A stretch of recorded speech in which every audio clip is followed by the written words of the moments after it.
aqui para tratar das frentes de recuperação de locais afetados pelas chuvas de Gramado. Eu sou Tela Tomazelli, editora do site gramadomagazine.com.br e do Instagram, @gramado_magazine. Hoje eu vou conversar com a procuradora do município de Gramado, a doutora Mariana Melara Reis, e com a secretária do Meio Ambiente, Cristiane Bandeira. Importante salientar que este material tem por único objetivo prestar informação de fonte oficial, assim como fizemos durante todo o enfrentamento das catástrofes. A imagem que você vai ver agora no vídeo é do bairro Piratini, onde a Prefeitura Municipal de Gramado está trabalhando na remoção das residências afetadas. Feita esta prévia apresentação, vamos iniciar nossa conversa lembrando que este conteúdo não deve ser editado, tampouco utilizado de forma que não seja o objetivo dele, atualização sobre os locais afetados durante as chuvas de setembro de 2023 e maio de 2024. Eu vou conversar com a doutora Mariana e nós vamos falar sobre o bairro Piratini. Nós tivemos 33 casas do bairro Piratini que foram afetadas. 28 foram indenizadas e 3 estão em monitoramento, com os moradores habitando. Em quais ruas do bairro Piratini estavam essas casas? Qual o valor da indenização do imóvel? Como é o cálculo que vocês fizeram para essa indenização? Quanto essas pessoas irão receber? Quando? Que isso é uma pergunta que está sendo muito feita. Irão receber? E a validação do pagamento depende do quê? Certo. Obrigada, Tela, primeiramente, pelo convite. Quero te parabenizar, sempre com uma pauta positiva, trazendo as informações reais, né, do que realmente vem acontecendo em Gramado. Também cumprimentar a Cris, tantos boletins fizemos, né, trazendo as informações para as pessoas. Bom, começando pela primeira pergunta, as ruas que foram, que as casas foram desapropriadas, os imóveis, Rua Afonso Oberher, Henrique Bertolucci e Guilherme Dalry. É bem onde fica aquele miolo ali, se a gente enxerga para ti, tu mostraste aqui. Sim, a imagem no começo aqui, né, é bem aquele miolo ali. São essas três as ruas, tá? O valor da indenização.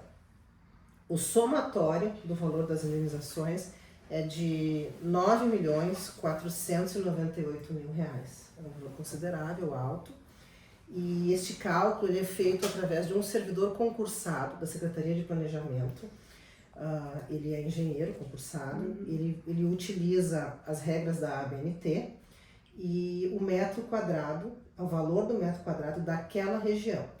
Para essas pessoas específicas, não foi considerado a defasagem do imóvel após essas rupturas. O que é a defasagem do imóvel? Porque o que acontece? Hoje, esses imóveis valem muito menos do que valiam antes das rupturas, né? Provavelmente, se fossem colocados à venda hoje, dificilmente teria alguém interessado em adquirir, porque o valor deles de mercado não existe nesse momento. Nós desconsideramos isso nesse processo de desapropriação. Então, o Henrique, que é esse servidor concursado, ele fez as avaliações, ele chegou a R$ 1.090, né, R$ 1.098 o metro quadrado. Então, o somatório de todas essas casas deu R$ 9.498.000, que serão despendidos para pagar para essas pessoas. Quando essas pessoas receberão, então, o valor da indenização? Aqui nós temos algumas situações. De todas essas 28 casas, 10 estavam com a documentação em dia. O que isso significa? O imóvel estava no nome da pessoa, lá a matrícula do imóvel que a gente tem lá no registro de imóvel. Quando a gente compra um imóvel, tu assina uma escritura, pega a escritura, leva lá no registro de imóveis, bota no teu nome, o imóvel é meu. Estas pessoas tinham documentação em dia, estas 10 pessoas já estão na fila para receber o pagamento. Leva em torno de 10 dias, que é o processo interno aqui de trâmite. Vai para uma secretaria, libera os valores, vai para a Secretaria da Fazenda e efetua o pagamento. Recebe à vista? À vista. As outras 19 pessoas não têm esses imóveis regularizados. O que aconteceu muito ali naquela região? Era do pai, o pai faleceu, os filhos seguiram morando ali e não transferiram para o nome. Ah, entendi. E aí, como é que eles vão fazer agora? Essas pessoas, elas estão tendo suporte da Defensoria Pública, Dr. Igor Menin, está apoiando, está dando esse suporte jurídico para elas. Algumas estão fazendo inventário para poder regularizar e outras o processo de usucapião. O Dr. Igor entendeu que é mais rápido para elas terem o título daquele imóvel e poder então apresentar na prefeitura como eu sou o proprietário deste imóvel, agora eu posso receber o valor. Então essas 19 pessoas, só receberão quando estiverem com a documentação toda correta. Isso é uma coisa de legislação, né, Maria? Não tem como a prefeitura pagar se não tem a documentação, né? Não. Tem que prestar conta, vocês. Exatamente. Tu precisa ter a documentação, não se pode pagar para quem não é dono, documentalmente, né?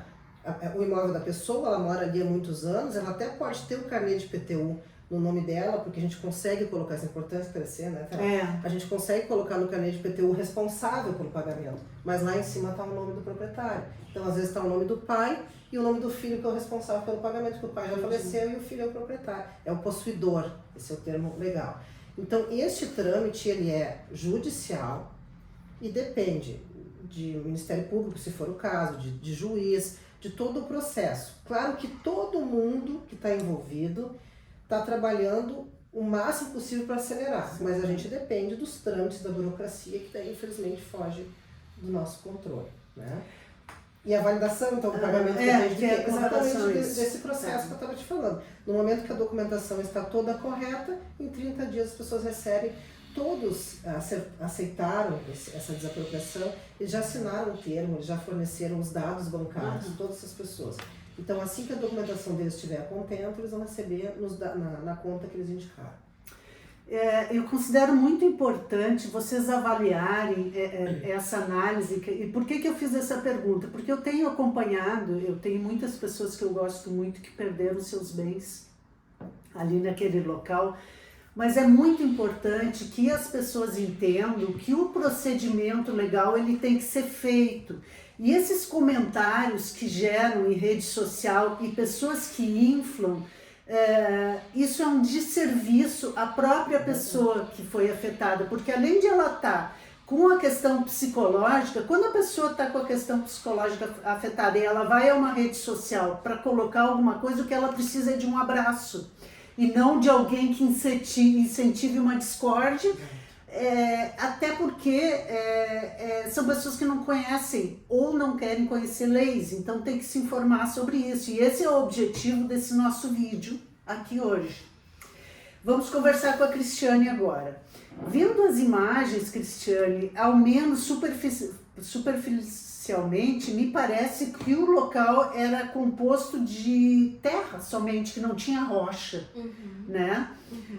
Eu queria saber contigo se isso se confirma, se está sendo feito um estudo em todo o bairro Piratini para detectar que tipo de solo compõe e qual a solução para o asfalto, para que a gente, porque o asfalto caiu lá em cima, perto do postão, né? Para que a gente volte. Eu sinto muita falta, porque eu moro desse lado da cidade, quando eu quero atravessar eu fazia aquilo. Como é que está se movimentando, o que vai acontecer com relação àquilo? Vou deixar aqui a... Então, Tela, primeiro, né, muito obrigada por mais uma vez vir aqui conversar conosco, né? Super importante a gente estar atualizando e principalmente informando a comunidade com os dados oficiais, porque afinal de contas, desde setembro do ano passado, que a gente vem enfrentando esses eventos climáticos, né? Que eles não são simples da gente entender, eles compõem assim uma série de estudos que hoje a gente já tem bem mais consolidadas essas informações técnicas e que agregam também com as questões jurídicas e reforço isso que tu falou, né, das postagens nas redes sociais, como prejudica quando tu tá no meio de crise, né, crise climática, onde tu tem que ter todo um cuidado e uma transparência também de informar a comunidade o que de fato está acontecendo, e a gente vê assim distorções, né, aquelas opiniões às vezes muito rasas em cima de assuntos complexos e que envolve principalmente as casas das pessoas, né? Isso tem a vida, a história. É uma das história, pessoas, né? São memórias, e isso, convivências. Exato, a gente se solidarizou e segue, né, nesse movimento de empatia com aqueles ali. Verdade. Por isso que a gente tem muito cuidado, né? A gente só chamou as comunidades mais afetadas para as conversas, né? A gente fez rodadas de reuniões quando a gente tinha ali os dados técnicos, os encaminhamentos. Sim. Bom, mas indo ali para Piratini, hoje o município então ele contratou um estudo que engloba a Piratini Norte. A Piratini Norte são aquelas ruas que a Mariana citou ali, né? Ela pega desde, na verdade, da Santo André, Afonso Berrera, Henrique Bertolucci, Guilherme Dalry e Getúlio Vargas. Compõem ao todo 5,8 hectares que estão sendo estudados. Quando a gente fala estudados, significa que existe uma equipe de geólogos e engenheiros especializados em geotecnia de solo. O que eles estão fazendo? Eles estão colocando vários instrumentos, tem marcações, a gente recebe às vezes as fotos dos moradores. Ah, tá pintado assim no chão, o que isso significa? Bom, ali vai ter um instrumento implantado. São feitos também sobrevoos de drone, topografia, drone com laser, né? Por quê? Porque isso que tu coloca, né, quando a gente vê as fotos dos locais afetados, a gente, nossa, e cadê a rocha, né? Porque quando a gente está aqui, sempre que a gente fazia as discussões de licenciamento ambiental, perfurações, todo mundo dizia, mas Gramado, né, boa parte dele está na rocha.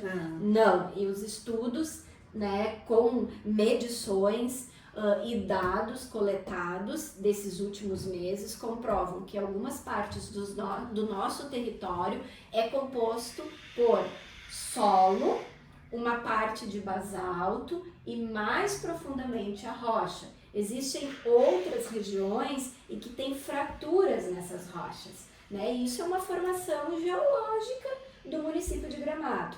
Então, a Piratini, a gente tem um solo que está sendo analisado, ele não é composto puramente por rocha, ele tem uma parte de ocupação que se deu conforme as casas iam se implantando com aterros, né?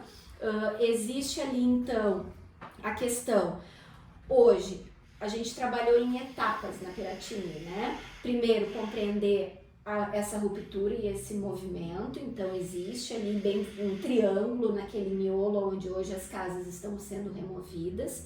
Uma primeira etapa era as pessoas poderem entrar nas suas casas de forma organizada, orientada, acompanhada, retirar os seus pertences. A gente acompanhou isso, né? Foi bem forte. Foi um momento muito assim, e não são decisões fáceis, né? A gente fala muito que a gente estuda, né, de mudanças climáticas, crises, de desastres ambientais, tu tem que ter uma governança muito grande na tua tomada de decisão e por isso que os estudos são fundamentais.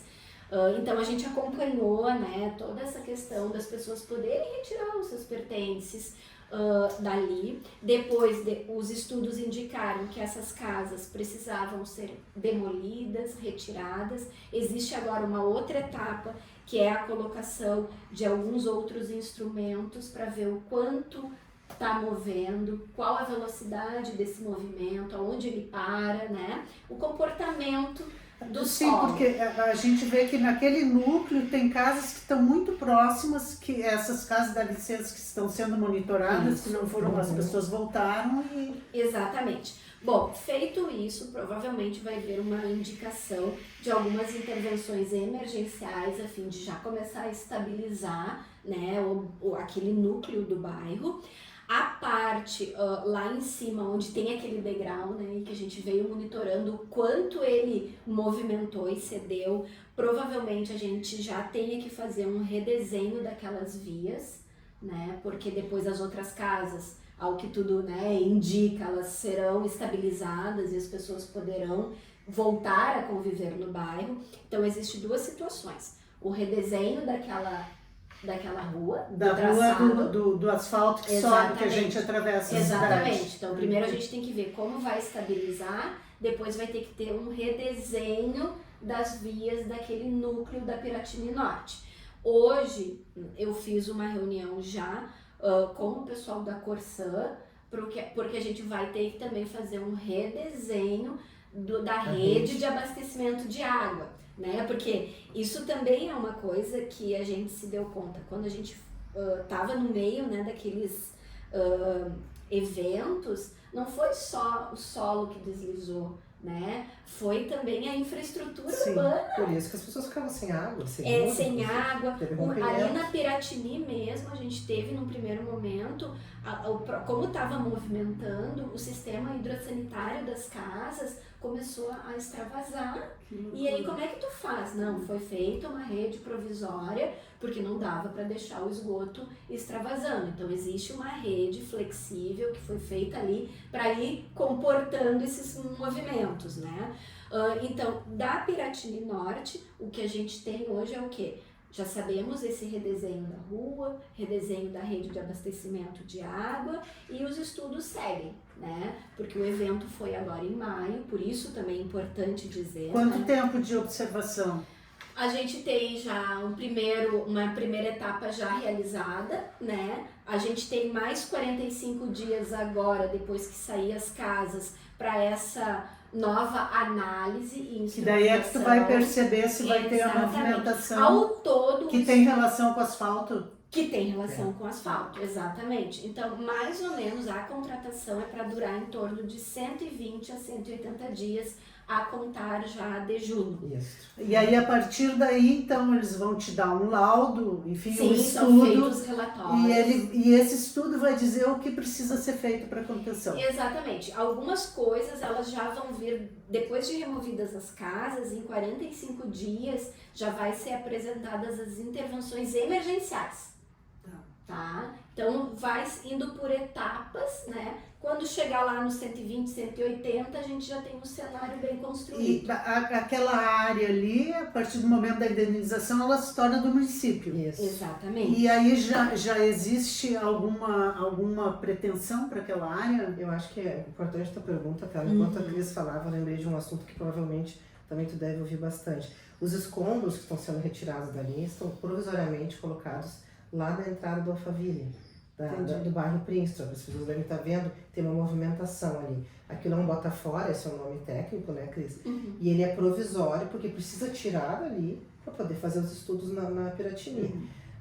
Com essa área toda limpa e com esses estudos, porque são colocados instrumentos, começou a surgir uma ideia e perguntar se ali vai ser edificado alguma coisa ou se no futuro o município vai vender aqueles terrenos. Não. Aquilo lá nunca mais vai ser edificado nada ali em cima.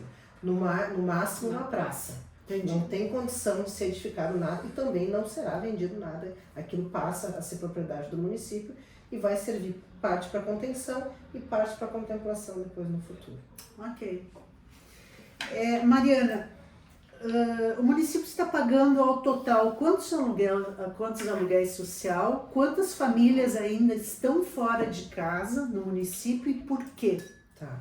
Atualmente elas são 114 aluguéis sociais que são pagos, num valor de R$ 1.375 cada. É importante que a gente fala, o nome do benefício chama Auxílio Aluguel Social. É um auxílio, não é o pagamento integral do aluguel das pessoas. Ah, né? entendi. Então, assim, se eu tenho um aluguel de R$2.000, eu estou recebendo do município R$ 1.375.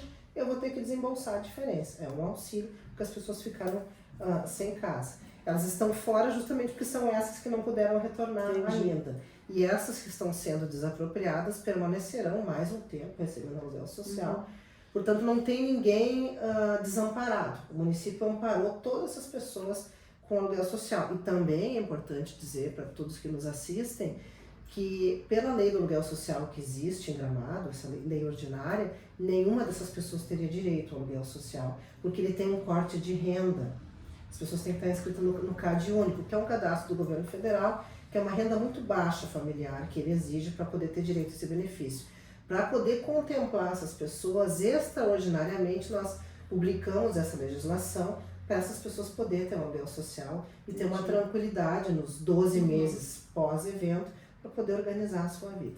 Então daqui a 12 meses isso a legislação ela é até 12 meses de auxílio. Aí a gente vai analisar se por acaso tiver que ir para uma ou outra situação pontual, postergar mais um pouco, aí é uma análise pontual. Isso também é importante, né, gente, essa colocação da Mariana, onde foi criada uma situação para que as pessoas pudessem receber.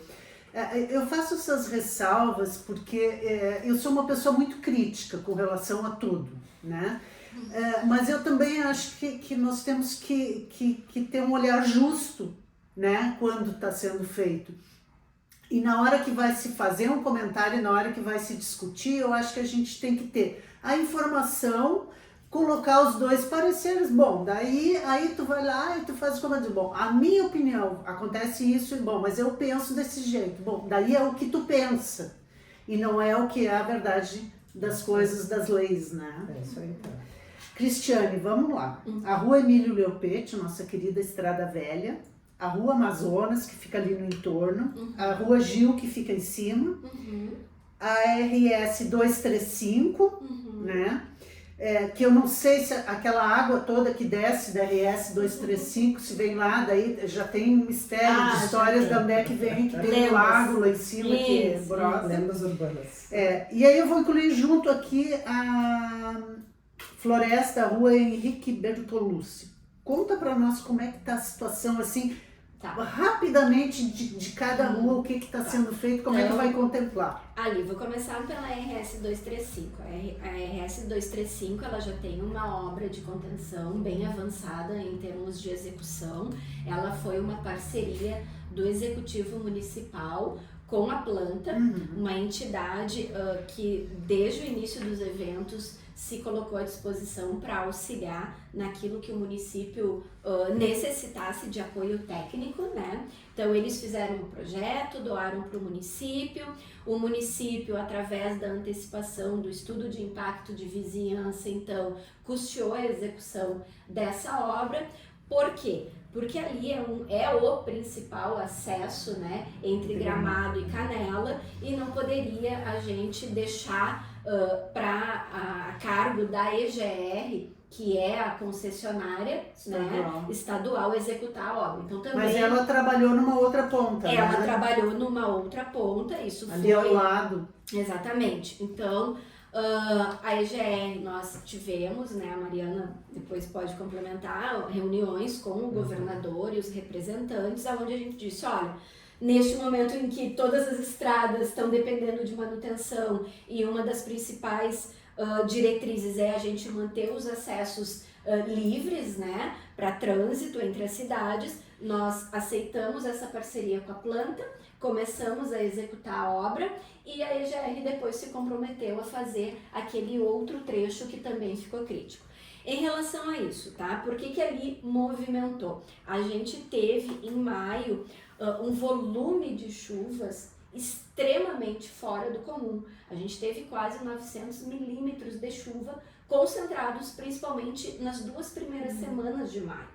Então, o que acontece? O solo acabou não conseguindo, né, dar conta de tanta água que veio ali. Nós já ouvimos também várias situações do tipo, o problema são as lagoas do parque que tem que drenar e para parar isso. Não é isso, tá? Até porque... Mas de onde não para de descer água do morro? É porque o solo está muito encharcado. Eu acho que tem que explicar que choveu o equivalente a 6 meses. Exatamente, né? A gente teve esse volume, ele é assim, digamos, projetado para 6 meses, 1 ano, a gente recebeu em 2 semanas. Entendi. Sendo que teve picos ali no dia 1º, 2 de maio, e depois naquela outra semana, acho que no dia 5 a 10 ali também, um pico muito grande. Então o solo não consegue dar conta de saturar tudo isso. A exemplo disso, às vezes a gente tem períodos mais chuvosos que quando a gente desce aqui para Porto Alegre, tu pode ver, tá escorrendo, né? Então não existe, a gente fez várias vistorias e monitoramentos nos lagos, né? Óbvio, eles extravasaram porque era muita chuva, assim como a culpa não é da vegetação, até muito antes, pelo contrário, a vegetação em alguns casos ela segura o solo. E ali está sendo praticado algum estudo? Tem alguma possibilidade mais ou vai fazer esses dois reparos? Ali os estudos para aquelas contenções já contemplaram o que era necessário e a indicação foi a realização daquelas obras. Que é o que está ali ou tem mais coisa para fazer? Não, ali é o que está sendo executado ali. Existe agora uma outra etapa que vai ser feito, que eles vão colocar tipo uma vegetação fixadora ali. Ah, entendi. Mas a contenção é aquilo. É aquilo, okay. Tá? Vamos lá. Bom, em relação a Emílio, Amazonas e a Gil, Vila Suíça, essa porção aqui, ela tem um estudo que foi contratado pelo município, tá? Ele tá já em fase de execução, um pouco mais avançada em termos de dado, com indicação já de algumas intervenções emergenciais, principalmente de manutenção da drenagem que pega lá na Rua Gil, né? Porque ela acabou rompendo. Nessa região aqui, o que os estudos daí da parte de geologia estrutural e engenharia indicam? Existem exatamente 3 rupturas ao longo da Emílio até chegar à Rua Gil. E por isso que está pressionando, quando a gente passa ali pela Amazonas, vê a calçada, né? Sim. Aquele desnível. Então a gente está acompanhando esta movimentação. Tá? Existe ainda uma pequena movimentação de solo acontecendo ali. E com relação a que tem um prédio ali em cima que estaria comprometido, e com relação a indicação de que dentro da rota da Santinha passa a ligação da Corsã. Isso, aí o que acontece? Em relação ao prédio, nós já fizemos na época e agora recentemente, né, reuniões com a parte da engenharia responsável pelo prédio. Existe ali uma troca de informações técnicas, né, um ajuda o outro a compreender. O prédio em si já contratou um especialista para ver as condições da estrutura, como estabilizar o prédio. Isso é particular, não é com o município. Não é com o município. Mas o município faz uma cobrança porque se o prédio está ali e se dá algum problema, ele vai para baixo, né? Por então isso que eles têm um tempo para apresentar um laudo. Exatamente, eles estão fazendo, né? Com um especialista contratado. Sofreram interdição. Eles sofreram uma interdição. Vai ter que levantar todos esses laudos. Entendi. Exatamente. Não tem ninguém morando. Não. Ele não tá tinha moradores, ele estava em fase final de construção.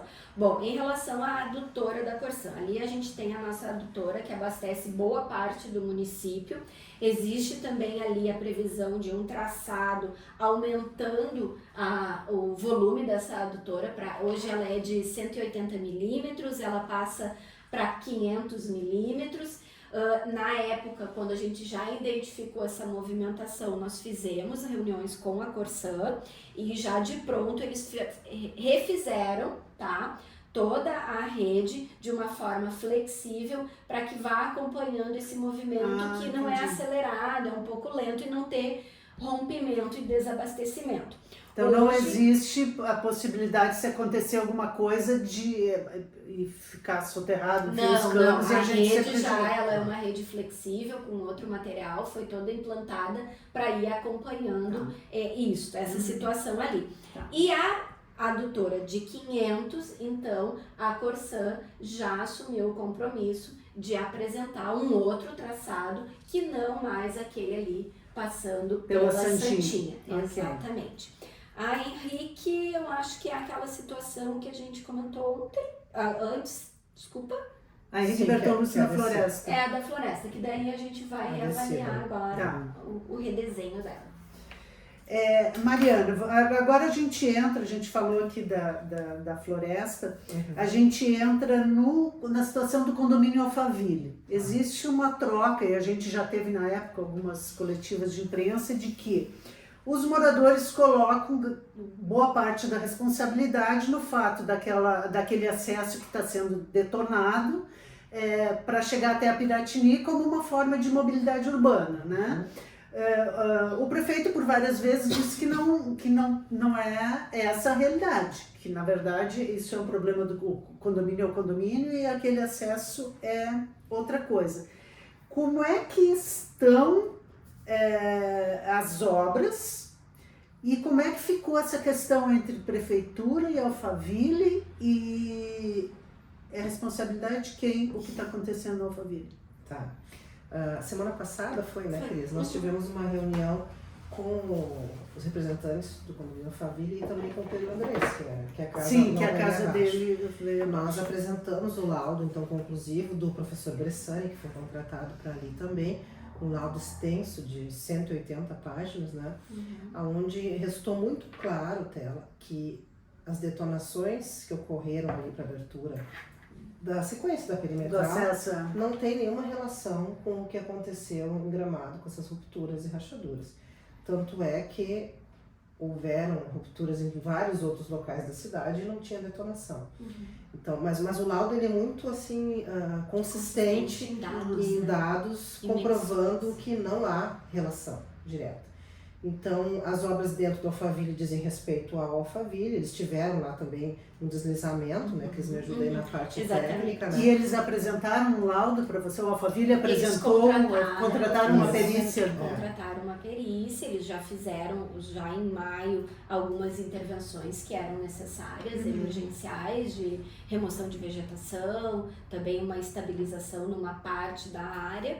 E aí agora, com esse laudo conclusivo, eles já nos disseram na reunião que vão contratar daí uma outra equipe especializada em engenharia para indicar, né, o que eles vão fazer ali de melhorias para de fato estabilizar melhor o Alphaville. Pode nos dizer o que aconteceu no Alphaville para ter essa movimentação?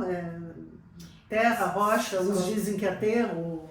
A parte do aterro é lá em cima, no Alphaville, quando se entra na parte dos prédios, os primeiros prédios do Alphaville, quando a gente entra. E foi essa área que foi afetada? Parte dessa área que foi afetada. Sim, ali de fato, acho que eles não tinham ciência na época, mas hoje eles já reconhecem que era um aterro ali, aquela parte. Mas se você quiser explicar e daí o que acontece, né?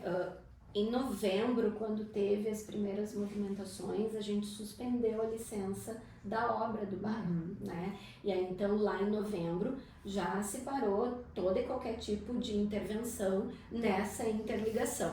Aí, lá em maio, veio as chuvas, não tinha tido mais nenhuma intervenção. De novembro a maio, estava parado. Estava parado, e segue parado, né? É muito importante a gente dizer isso. A licença de instalação da obra de interligação ali dos bairros, ela segue suspensa por uma questão de prevenção e precaução, porque a gente precisava compreender o que de fato ocasionou todas aquelas movimentações da casa do Pedro, né? E também ali que acabou atingindo o Alphaville. Então a gente vê existe uma foto que é feita, que ela é tipo uma ressonância magnética do solo, tá? E ela mostra direitinho que as chuvas de maio, né, elas fizeram, assim, várias linhas de movimentação. E ali no Alphaville, naquela região, é aonde a parte da geologia fala que a gente tinha várias formações rochosas com rupturas na rocha. E aí a água vai infiltrando isso e causa... E aí em maio a gente tem aquela sobrecarga de chuva e acabou ocasionando isso. E rupturas essas seculares, segundo... Seculares, porque é a nossa formação geológica. As fotos demonstram bem assim, né? Bom, então a gente teve essas reuniões, né? Os representantes da associação compreenderam, tiraram todas as dúvidas. Já foi entregue cópia do laudo para auxiliar eles nessa contratação e naquilo que eles vão aportar de solução dentro do condomínio. Ok. Cristiane, Nos atualize sobre o que exatamente que aconteceu no Quilombo, né? A gente teve uma perda lá de uma pessoa, a gente teve a perda de 7 pessoas na Pedra Branca, foi isso? Sim. Né? No Quilombo, aí teve a outra que foi no Moreira, no Caboclo, eu acho. Isso. Então, como é que estão essas situações, né? Como é que estão essas localidades? Elas também estão necessitando de estudos, esse tipo de coisa. E aí, aproveitando a estrada da linha 28, como é que está essa situação? Tá. Então, assim, ó, de uma maneira geral, todas essas linhas rurais, né, nas chuvas de maio, elas foram muito afetadas. Então, a gente parte, assim, lá nos eventos de novembro do ano passado, a gente teve em torno ali de 6 a 8 atendimentos de áreas afetadas, que pegou Orlândia, Três Pinheiros, né? E não tinha tido nenhum prejuízo maior em áreas rurais. E aí, em maio, com aquele acumulado de chuvas, a gente passa para 238 atendimentos, né? No mês de maio. E o que acontece? A gente percebeu que toda a área rural foi atingida. Não só em relação às estradas, né, mas também aos vales. O que a gente tem já de dados e de todos os técnicos e especialistas que vieram, porque é importante dizer, né, a prefeitura ela tinha uma equipe multidisciplinar formada pelo meio ambiente, pela Secretaria de Planejamento e alguns técnicos da governança, atendendo esses 238, né, pontos afetados e orientando, mas a gente também teve o auxílio do Serviço Geológico do Brasil e do Departamento de Mineração do Rio de Janeiro, que eles vieram de forma gratuita atender todo, bem dizer, a Serra Gaúcha. Entendi. Né? E aí o que eles observaram? Que aquele acumulado de chuva fez com que os vales rompessem. E a partir disso a gente vê aquela situação na Pedras Brancas, por exemplo. Já conseguiram mexer na Pedras Brancas? Os acessos, aí como é que está funcionando, tá? Toda a questão dos acessos está sendo priorizado, né? Então, Pedras Brancas, Quilombo, a governança tinha um projeto já sendo executado de estabilização e manutenção de toda a estrada, né? Acabou tendo que ser refeito, porque daí em maio acabou descendo um pouco mais. Então, área rural, como é que está funcionando? A prioridade é reestabelecer as pontes, os pontilhões, as estradas, tá? A parte de estudos de execução dos planos de convivência, porque daí o que acontece? Na área rural, tu tem glebas muito grandes, né? Sítios, propriedades muito grandes. O que a gente já está estruturando? A Defesa Civil, em parceria com a Secretaria de Agricultura, vai desenvolver, a gente espera, né, tem essa expectativa, junto com a planta, um plano de atendimento dessas comunidades. O que compõe esse plano de atendimento? É ir nestas áreas afetadas, compreender a situação atual e dar as orientações da onde eles podem mexer para reestruturar as edificações das suas residências. Além disso, a ideia é que se faça um plano de convivência, dando toda a orientação de forma muito didática em, havendo novas chuvas, comunidade, o que eu tenho que observar?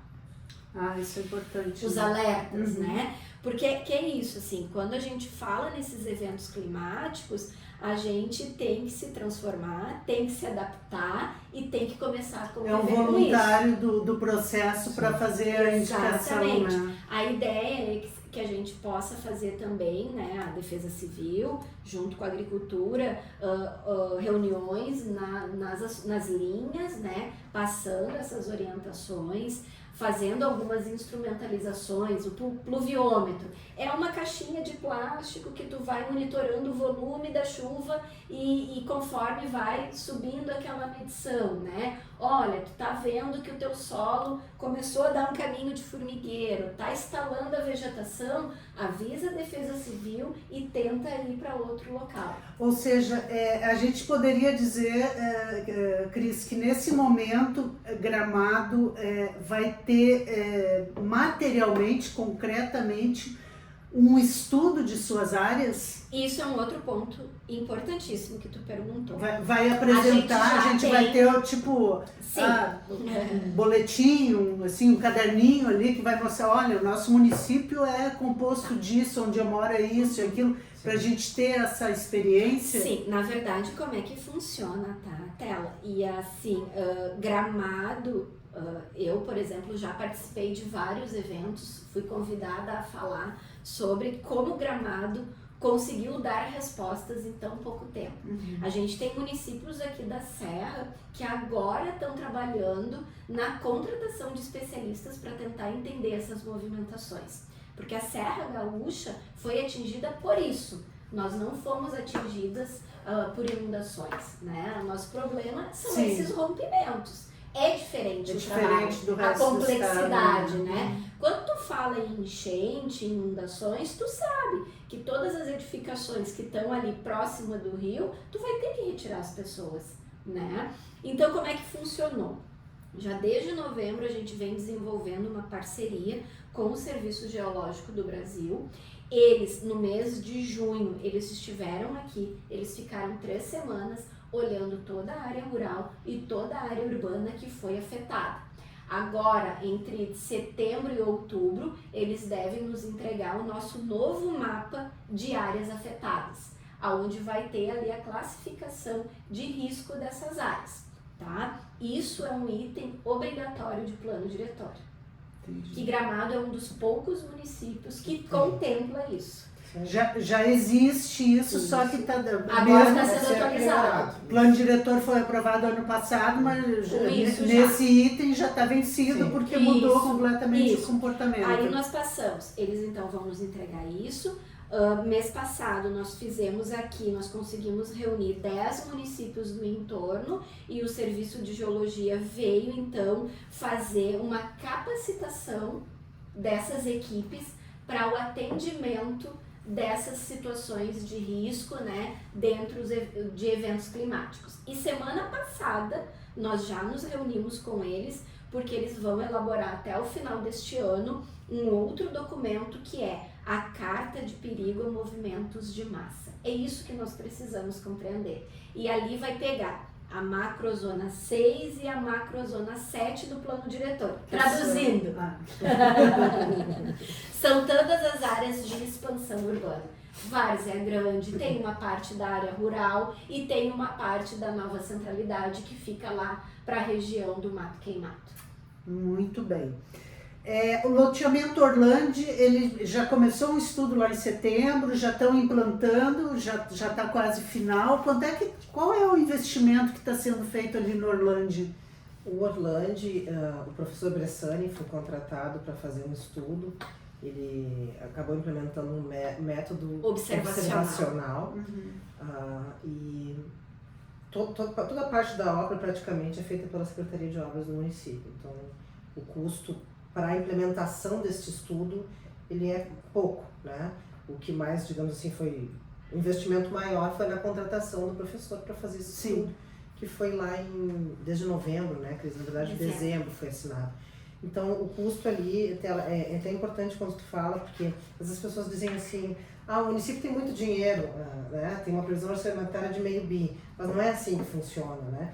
Previsão orçamentária é uma previsão, porque tu imagina que vai entrar. Não necessariamente o que entrou. A previsão orçamentária é aquilo que... Não, aquilo é previsão de gastos, né? Que vai na Câmara de Vereadores, que vota... É previsão orçamentária. É aquilo que se imagina com base nos movimentos dos anos anteriores que vai entrar no caixa. Que, na verdade, por exemplo, devido às chuvas, a baixa, isso ficou prejudicado, porque é uma geração... É a economia que põe... Exato. O imposto, enfim, que gera... Tá. Então a previsão não se confirmou, começa por aí. Há também de se considerar que tem percentuais obrigatórios por legislação que tem que ir para saúde e educação. Então não é um recurso livre que tu utiliza onde tu bem, que o gestor utiliza onde bem ele entender, né? Tanto essa parte das desapropriações como esses estudos que estão sendo contratados, eles saem de parte do recurso livre que se tem, lembrando que o município comprou o hospital, então também está com os recursos O comprometidos. que é o recurso livre? É uma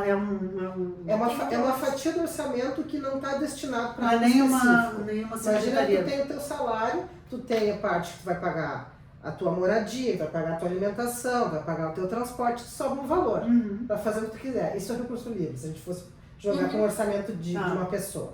Tá? Então, o que acontece? A gente acaba utilizando, nesse caso, e a lei de responsabilidade fiscal permite, em razão de estarmos em calamidade, a utilização dos recursos dos fundos. O professor Bressani, parte dos estudos dele foram pagos pelo Fundo Meio Ambiente, né, Cris? Parte do Fundo Verde vai ser utilizado também para pagar essas desapropriações lá da Piratini. E também utilizamos um pouco do WAVE, que é o Estudo de Impacto de Vizinhança. Quando alguém apresenta um projeto, né, e é feito um estudo de quanto aquele projeto vai impactar naquele entorno. E aí a pessoa faz um pagamento, né, para compensar o valor. Ela pode incomodar o vizinho, desde que ela pague. Não necessariamente. Ela tem que mitigar o impacto dela. Então ela tem que fazer obras justamente para o vizinho não ficar incomodado, para não achar a casa do vizinho, né? Ela fica com um débito com o município. Parte do WAVE é esse débito que ela tem com o município. E nós utilizamos parte desses recursos para poder custear todos esses estudos. E obras, quanto é que o município, acho que a gente já está quase uma hora aqui, né? O negócio se estendeu. O assunto é muito interessante, né? Tomara que as pessoas compreendam o quão interessante é e se informem, né? Tipo, em vez de assistir a novela, assiste a novela, mas também liga na TV ou... As pessoas maratonam série, né? Vamos maratonar as coisas do município. Eu acho tão bacana isso, sou muito cidadã com relação a isso. Qual foi, então, assim, resumindo, quanto o município está gastando de setembro até agora, num volume total com relação a esses atendimentos no geral, de tudo que precisa? Eu não sei te passar o número correto, acho que os estudos devem estar em torno de 2 milhões. 2, 3 milhões, né? Só os estudos, a contratação dos estudos. Para tu teres uma ideia, a obra de contenção lá do Três Pinheiros, da cortina, aquela que caiu, a parte de cima que vai ser necessária em razão das chuvas de maio, porque a gente só precisava embaixo, né, Cris?